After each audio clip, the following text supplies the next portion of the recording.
¿Cómo empezó el catolicismo? 31 curiosidades. La Iglesia Católica es una de las instituciones con más influencia en todo el mundo y es la más antigua del mundo occidental.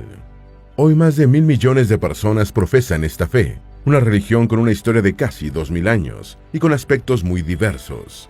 El catolicismo, como lo conocemos hoy, tiene sus raíces en el cristianismo, por lo que es casi imposible separar los antecedentes. Sobre las bases de la Iglesia Católica, esta fue la que fundó Jesús, y el Papa es el sucesor de Pedro, el apóstol de Jesús.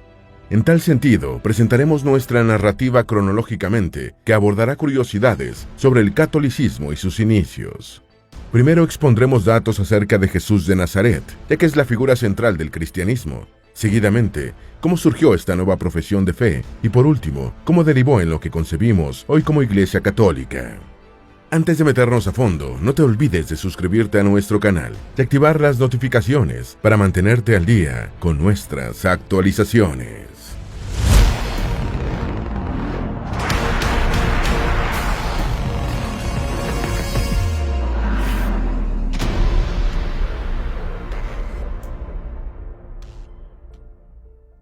Número 1. Jesús de Nazaret es el génesis del catolicismo y del cristianismo en general. De acuerdo con la mayoría de los historiadores, Jesús de Nazaret nació en Belén de Judea entre los años 6 y 4 a.C., cuando reinaban Herodes el Grande de Judea y el emperador romano Augusto. Jesucristo es la encarnación de Dios y fue engendrado por el Espíritu Santo en el vientre de la Virgen María. Por eso es la figura principal del cristianismo y la segunda persona de la Santísima Trinidad en muchas religiones cristianas. San Juan describió a Jesús como el Hijo Eterno de Dios, debido a que tiene naturaleza divina, pero Jesús traspasa ese carácter divino. Su naturaleza es dual para el catolicismo y muchas religiones, es decir, es 100% Dios y también 100% hombre. La unificación de ambas naturalezas en una persona hace de Jesús un hombre perfecto en el que se concreta el ideal de virtud y piedad, rasgos que todo cristiano, incluyendo el católico, ha de tener. Para el catolicismo, Jesús es el fundador de la Iglesia Católica Romana, la cual predica el amor a Dios y al prójimo. Esta iglesia sustenta que su historia está fundamentada en la vida, obra y resurrección de Cristo, pero también en la obra de sus apóstoles. Número 2. El bautismo de Jesús de Nazaret en el año 28 después de Cristo y el comienzo de su misión pública. Los detalles más conocidos de Jesús son aquellos que marcan el inicio de su misión pública, especialmente después de que recibe el bautismo por parte de Juan el Bautista, que según el capítulo 3 del Evangelio de Lucas, ocurrió en el año 28, durante el reinado de Tiberio César. Así, los últimos 3 años de la vida de Jesús son los que más resaltan y en los que encuentra sentido la encarnación. Pero también en esos 3 últimos años de su vida están condensados los fundamentos del cristianismo. Los 4 evangelios de la Biblia, escritos entre 40 y 70 años después de la crucifixión y resurrección, hacen énfasis en estos 3 últimos años de Jesús, porque en esencia no se quería mostrar una biografía de él, sino su divinidad. Aunque era judío y sus enseñanzas no estuvieron alejadas de las creencias judías, a estas le dio una visión más ampliada, y con ello nuevo significado. Número 3. Jesús escoge a los 12 apóstoles, y con ellos cimienta las bases de su iglesia. El Hijo de Dios escogió a 12 apóstoles, todos judíos, para llevar el mensaje de salvación por el reino de Dios. El número 12 representa las 12 tribus de Israel. Y a pesar de que los gentiles no practicaban la fe judía, unos 72 de ellos fueron sus discípulos. Los apóstoles eran personas comunes, que incluían pescadores, analfabetos y trabajadores del campo. En compañía de ellos, Jesús llevó su mensaje evangelizador y así puso los cimientos de su iglesia. Jesús se trasladó hasta Palestina y también a los pueblos y aldeas que se localizaban en el extremo norte de Galilea para llevar con autoridad su mensaje de amor y salvación, y su misión se acercaba a su momento cumbre cuando hizo su entrada a Jerusalén. Dios Hijo, entonces, tenía entre los romanos la fama de ser un político y religioso agitador. Eso lo llevó a la condena de la crucifixión. Número 4. Pedro reconoce a Jesús como el Mesías prometido en las Escrituras judías. Pedro es en el cristianismo en general una figura trascendental. Fue él quien con su respuesta reconoció a Jesús como Cristo, el Hijo de Dios viviente. Jesús aclaró en ese momento que lo que Pedro decía era una revelación de Dios, y de acuerdo con el capítulo 16 de Mateo, versículos 18 y 19, le prometió que le daría el sacerdocio y la autoridad para dirigir su iglesia. La cita bíblica dice textualmente: «Yo también te digo que tú eres Pedro, y sobre esta roca edificaré mi iglesia, y las puertas del Hades no prevalecerán contra ella». Yo te daré las llaves del reino de los cielos, y lo que ates en la tierra será atado en los cielos, y lo que desates en la tierra será desatado en los cielos. Este fragmento es de gran importancia en el cristianismo y en el que el catolicismo sustenta sus bases y sostiene que Pedro tendría la dirección de la Iglesia para mantenerla unida. Además, en esta cita bíblica, los católicos ven el comienzo de una línea de sucesión papal. Número 5. La resurrección de Jesús marca el inicio del cristianismo. La fe cristiana comienza su historia con la resurrección de Jesús, y a medida que se difunde la noticia en Jerusalén y por el Imperio Romano, este acontecimiento maravilló a seguidores y no seguidores de Cristo. Número 6. Los apóstoles no profesaban una nueva religión. De acuerdo con los registros, en sus primeros años, el cristianismo fue una rama del judaísmo y no el precepto de fe que actualmente se conoce. Los primeros seguidores de Jesús no pretendían expandir una nueva fe, sino más bien un nuevo enfoque dentro del judaísmo. Eso explica por qué ellos, los apóstoles y demás seguidores de Jesús, todavía se apegaban a la ley y fe judaicas. No obstante, dentro del judaísmo causaba desagrado el aceptar que Jesús era el Mesías que Dios había prometido.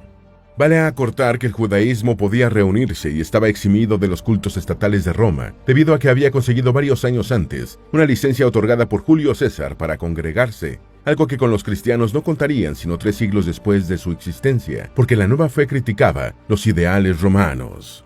Los cristianos significaron una amenaza para el orden social de entonces. El mensaje de amor que difundían incomodaba a ricos, líderes y eruditos. El desagrado se incrementó cuando Nerón responsabilizó a los cristianos del incendio que en el año 64 casi devastó Roma.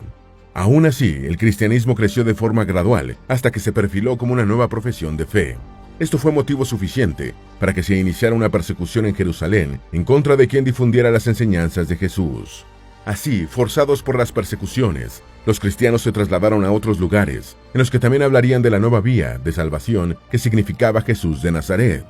Hay que señalar que emperadores como Cómodo y Galieno fueron un poco más tolerantes en esta nueva religión, porque tenían familiares y seguidores que la profesaban. Número 7. En Antioquía, el cristianismo comenzó a expandirse más allá de las comunidades judías más conservadoras. Primero llevaron el mensaje por las comunidades judías apostadas alrededor del mar Mediterráneo. En la antigua ciudad griega de Antioquía, actual Turquía, hubo una gran receptividad hacia la naciente fe gracias a la visita de los primeros cristianos. Antioquía se convirtió en uno de los primeros lugares en los que los gentiles fueron bautizados y donde el cristianismo comenzó a expandirse más allá de las comunidades judías más conservadoras. Algunos de los nuevos cristianos que procedían de la cultura helénica ayudaron a propagar el mensaje. Número 8. Nacimiento de la iglesia primitiva. Esta iglesia comprende los primeros 3 siglos del cristianismo. En ellos se conformaron comunidades cristianas alrededor del Mediterráneo.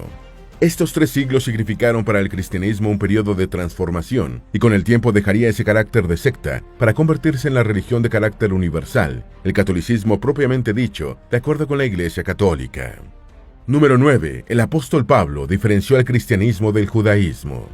Pablo es una figura trascendental en el Nuevo Testamento y fue quien hizo más atractivas las enseñanzas de Jesús para los no judíos al despojarlas de los rasgos judíos, todo gracias a que era un hombre instruido. El apóstol de los gentiles, como también se le conoce a Pablo, conceptualizó el cristianismo como una vía liberadora de los estrictos preceptos judíos y aseguraba que las creencias en las enseñanzas de Jesús eran suficientes para lograr la salvación. Pablo difundió el mensaje de Jesús por tierras lejanas y por tanto, gracias a él y a su experiencia de conversión, la fe naciente creció mucho. Esto en parte explica la importancia histórica de Pablo dentro del catolicismo y dentro del cristianismo en general. Número 10. En el año 50 la Iglesia celebra su primer concilio. En este concilio, de acuerdo con datos históricos, Pablo expresó que la gracia de Jesús era el medio para que judíos y no judíos lograran la salvación. El apóstol además habló de manera positiva de los gentiles. Su intervención hizo que por lo menos se decidiera que los gentiles estuvieran exentos de algunas leyes judías. En este concilio también estuvo presente el apóstol Pedro, que apoyó la visión de Pablo sobre los gentiles. La figura del concilio ha sido por años una de las reuniones más representativas del cristianismo y muy especialmente del catolicismo. Número 11. El cristianismo ya era una fe establecida para finales del siglo I. A pesar de la persecución, el cristianismo continuó con su expansión y eso hizo que ya a finales del siglo I fuese una fe establecida. Para expertos en el tema como Larry Hurtado, la iglesia cristiana era un proyecto social único y de un gran contraste que captaba la atención de muchas personas, especialmente por las condiciones en las que vivían, cientos de ellas en el Imperio Romano. Eso explica por qué muchos paganos continuaban convirtiéndose al cristianismo, a pesar de los riesgos que eso significaba. Número 12. La iglesia primitiva se divide sutilmente. Esto ocurre una vez que el cristianismo comienza a extenderse entre los no judíos o los gentiles, principalmente por Pablo. Y es que por una parte va surgiendo el cristianismo judío y por la otra, el cristianismo con raíces grecorromanas. Y es precisamente de esta última de la que surgiría la Iglesia Católica, además de otra buena parte del cristianismo. De hecho, hubo varios cismas que han irrumpido esa unidad del cristianismo y del catolicismo.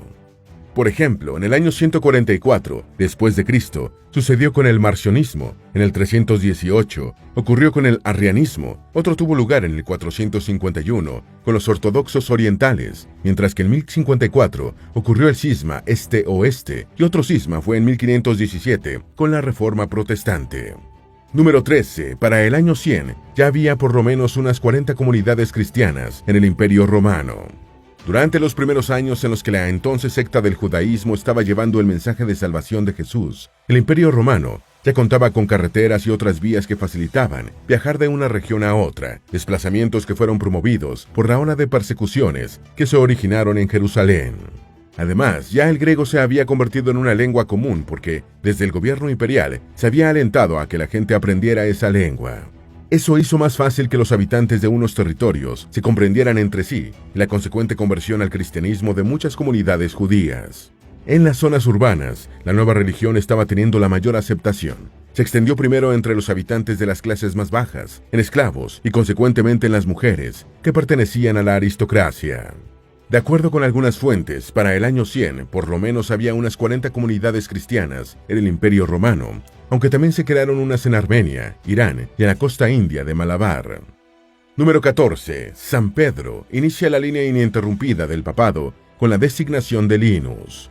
Poco antes de morir por orden de Nerón, aproximadamente en el 64 después de Cristo, Pedro designó como su sucesor a Linus, el segundo papa. Luego de Linus vino Anacleto y después Clemente I y todos los demás. Por ello, la Iglesia Católica continúa sustentando la sucesión apostólica existente hasta la actualidad, y este es un asunto en el que solo ella tiene competencia. Número 15. Los lugares de culto en la Iglesia primitiva. Durante la época apostólica, los cristianos se reunieron para orar. Inicialmente lo hicieron en las casas de quienes creían en las enseñanzas de Jesús. Cuando se fueron convirtiendo al cristianismo mujeres y hombres de más reconocimiento social, las reuniones se hacían en las domus. En la parte del peristilo se iban colocando los miembros más habituales de cada comunidad cristiana, mientras que en la zona del atrio se ubicaba el resto del pueblo que se iba convirtiendo.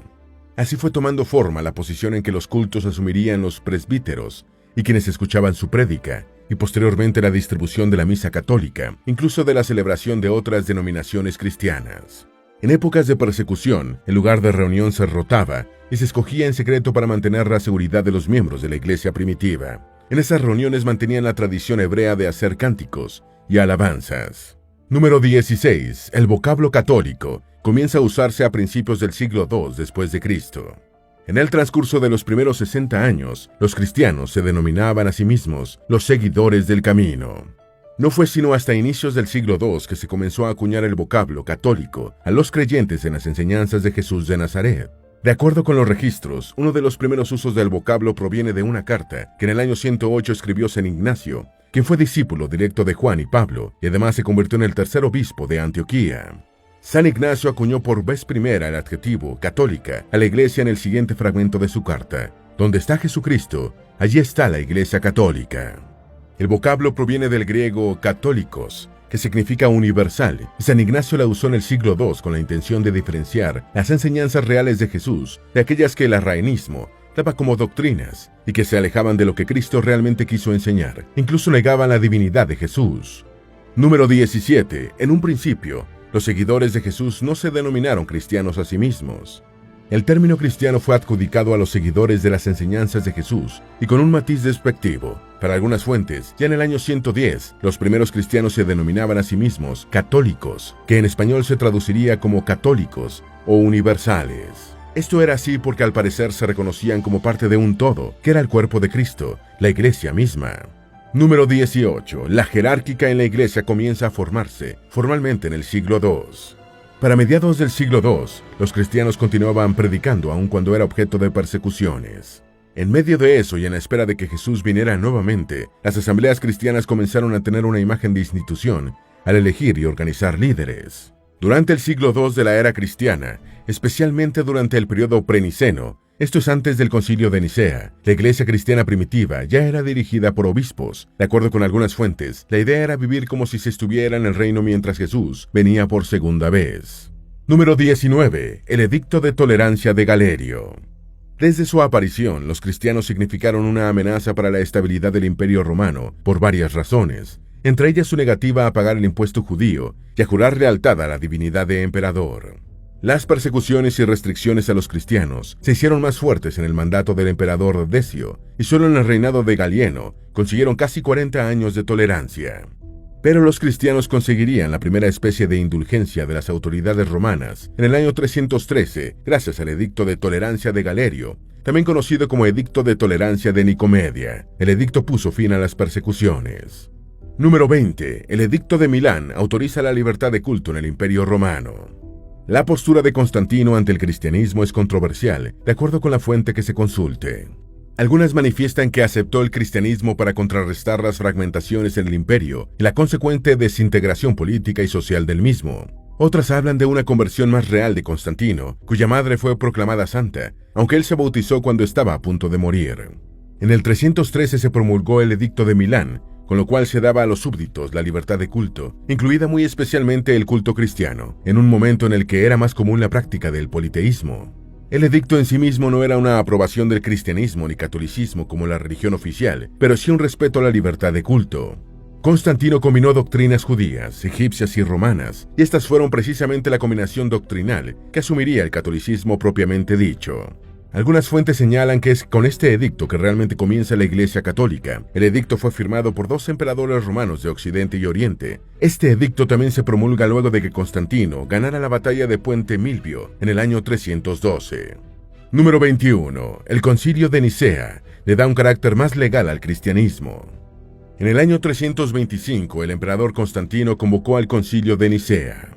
Si bien el concilio tenía como propósito aclarar aspectos como la divinidad de Jesús, que fue cuestionada por el presbítero hereje de Alejandría, también buscaba darle un vuelco a los conflictos políticos, sociales y religiosos que tenían lugar en la sociedad romana y que ponían en riesgo la estabilidad del imperio.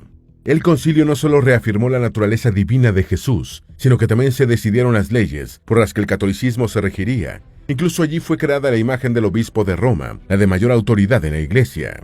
En ese concilio, Constantino ordenó a los obispos presentes que crearan lo que después se denominaría como Credo de Nicea, y que representó toda una innovación para el cristianismo y posteriormente para el catolicismo.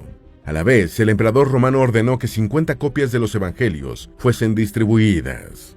Para algunos, aun cuando realmente no fundara el cristianismo primitivo ni el catolicismo, es innegable que le dio un carácter más legal a la religión, y ese fue un paso fundamental para lo que siguió. Número 22. La primera iglesia católica oficial fue fundada en Roma en el siglo IV. Ya terminadas las persecuciones oficiales en contra del cristianismo, en el siglo IV se fundó oficialmente la primera iglesia católica romana. Este templo fue cedido al Papa a comienzos del siglo IV por Constantino y lleva por nombre San Juan de Letrán. El templo era el Palacio de Letrán y el emperador lo cedió para que el pontífice lo usara como residencia oficial, lo cual ocurrió por más de 1000 años, hasta el papado de Benedicto XI. La iglesia Juan de Letrán, aunque fue destruida por un terremoto en el 846 y luego reconstruida, es considerada la cabeza y madre de todas las demás. Número 23. Entre el año 326 y el 333 se ordena la construcción de la Basílica Constantina. El emperador Constantino ordenó la construcción de un nuevo templo católico, pero esta vez se trató de la primera basílica, conocida como la primera Basílica de San Pedro, y con la que se iría consolidando el estilo del catolicismo y otras ramas cristianas.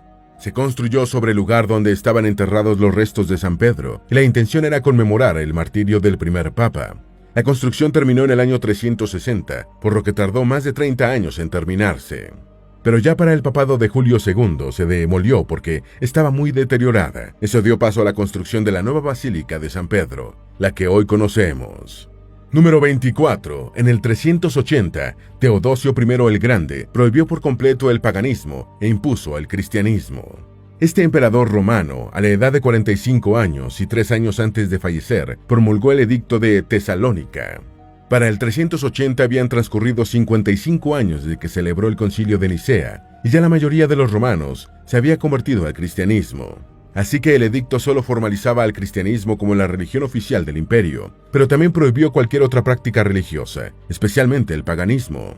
Pero de acuerdo con los registros, este edicto hizo que los paganos fuesen los nuevos perseguidos, y aún con ello pasaría mucho tiempo antes de que desapareciera por completo el paganismo del imperio. Número 25, año 381. Se celebra el primer concilio ecuménico de Constantinopla. Este concilio fue convocado por el emperador Teodosio en mayo del año 381. Tuvo varios propósitos: poner fin a la herejía macedonia, designarle a la sede patriarcal de Constantinopla una sucesión católica, propiciar la reconciliación entre la Iglesia y los semiarrianos y confirmar el símbolo de la fe de Nicea. Gregorio Nacianceno fue confirmado como obispo de Constantinopla en este concilio, y así el catolicismo iba asentando mucho más sus bases. Número 26. El cisma 1054 fractura la Iglesia romana.